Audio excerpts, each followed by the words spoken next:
పాదములో వందనాలు తెలియజేస్తూ పరిశుద్ధమైన దేవుని గ్రంథంలో నుండి కీర్తన గ్రంథము 81వ కీర్తన మొదటి వచనం.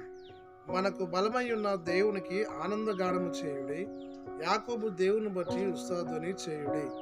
ప్రార్థన చేసుకుందాం. పరిశుద్ధుల ప్రేమ కలిగిన తండ్రి, వందనాలు స్తోత్రాలు చెల్లిస్తూ వాక్యం ధ్యానించే ధన్యత ఇచ్చినందుకే మహిమ ఘనత ప్రభావం ఆరోపిస్తూ యేసు నామంలో ప్రార్థించడానికి వేడుకొంచున్నాము తండ్రి.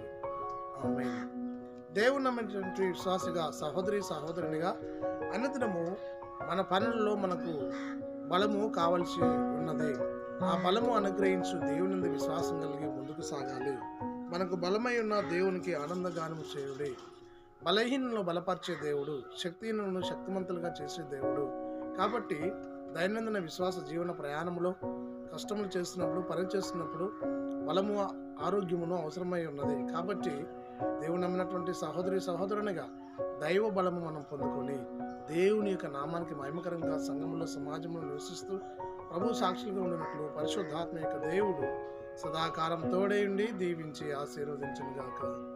ఆమేన్. మహోన్నతుల స్తుతి స్తోత్రాలు చెల్లించుకుంటూ ఈ వాక్యము ధ్యానించే ధన్యతిచ్చినందుకే మహిమ ఘనత ప్రభావం ఆరోపిస్తూ ఆన్లైన్లో వీక్షిస్తున్న వారిని కూడా దీవించి ఆశీర్వించి మహిమ పొందమని యేసు నామంలో ప్రార్థించి అడుగుచున్నాము తండ్రి. ఆమేన్. తండ్రి, కుమార, పరిశుద్ధాత్మ త్రియేక దేవుడు సదాకాలము తోడయుండి దీవించి ఆశీర్వదించునుగాక. ఆమేన్.